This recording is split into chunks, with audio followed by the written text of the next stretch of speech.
We're in a plastic crisis. But who's responsible for this mess? And how can we turn it around? Let me toss a few facts at you. More than half of the plastic ever produced was created in the last decade, and only about 9% of the plastic ever made has been recycled. But before you go blaming your lazy neighbor for that dismal recycling rate, maybe we should take a step back and see how we got here in the first place.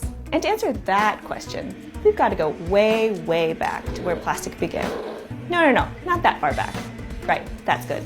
These are fracking wells, which is where a lot of the plastic crap you see lying around in the environment starts.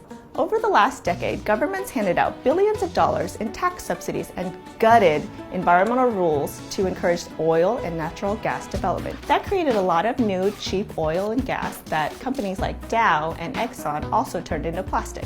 In other words, lots of cheap oil and gas means lots of cheap plastic.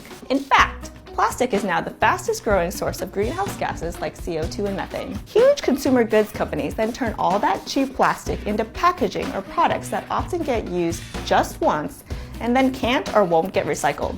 And with no laws holding producers responsible for the plastic waste they create, guess who picks up the bill for all that junk? That's right, us.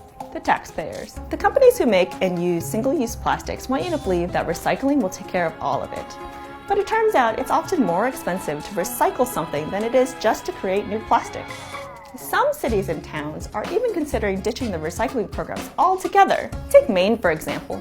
Mainers want to do the right thing, but products continue to be packaged in wasteful ways, and towns are struggling with what to do with them when they get to the dump. You see, when the people who create plastic packaging aren't responsible for managing and paying for their waste, bad things happen, like really bad things. That's why many are starting to rethink packaging and the way waste is handled. One way to do that is through a system called extended producer responsibility. You might also call it polluter pays or a great idea. EPR for packaging puts companies on the hook by making them accountable for the stuff they put on our shelves, like paying more for non-recyclable materials. While the United States doesn't require manufacturers to help manage their packaging waste, many other places do, including several Canadian provinces and all countries in the EU. Some of these laws have been in place for 30 years, and many of these places now see recycling rates of up to 80%. And better yet, when the companies become responsible for their waste, the real magic happens. They realize that it's actually cheaper to reduce their packaging than to pay to clean it up. That's the beauty of extending the responsibility to the real polluters. It can help reduce plastic waste on the front end, improve recycling by creating a cleaner waste stream, and oh yeah, tackle this thing called climate change too.